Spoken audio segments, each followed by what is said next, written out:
The 1927 Mississippi River flooding was due to heavy rains that continued across the central part of the U.S.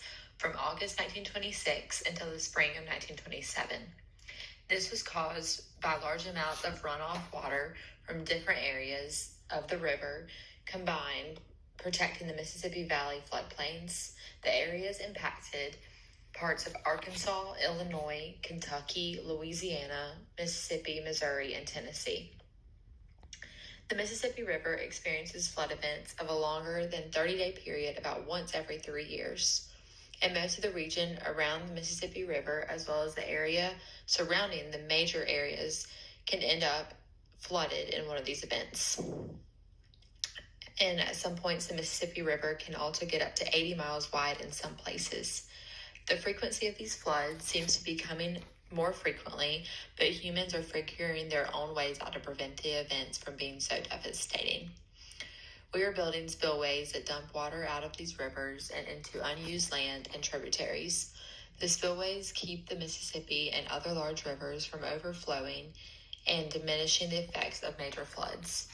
Increasing population and the human usage of land in these floodplains is affecting the damage caused and human life loss in these floods. This occurrence of the flooding ultimately left 27,000 square miles underwater, and it ruined crops and damaged or also destroyed over 137,000 buildings. And because of this, 700,000 people were displaced from their homes. The flooding also led to 250 deaths across the many impacted states. The flood ended up covering 16 million areas of land and displacing many people throughout the states from Illinois to Louisiana. In Mississippi, the river swelled to 80 miles wide, and this flood will go down in history as one of America's greatest peacetime disasters. Following the Great Flood of 1927, the states needed money to rebuild their roads and bridges. Louisiana received over $1 million from the federal government for rebuilding, but it had to institute a state gasoline tax to create the fund to pay for the new hard surface highways. The plan was ultimately pretty simple. They were going to use geographic features like hills and valleys and man-made features like floodgates and dams as a line of defense, or a barrier in a sense, against the floodwater by flattening the landscape. This plan completely backfired on them, and by the spring of 1927, the river had risen dramatically.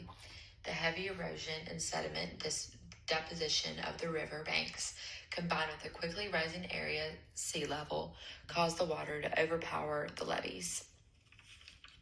When the flood started to get bad, a decision was made to destroy parts of the levees with dynamite to allow excess water to run through the holes in the levees and attempt to tame the water by spreading it out and moving it downward. People in New Orleans had to evacuate because the water had flooded their homes and land, and largely due to more than half of the city being below sea level at this point. The state of Mississippi remained in flood stage for 153 days. This means everyone had to evacuate, and their entire house was covered in water, so they had nowhere to live.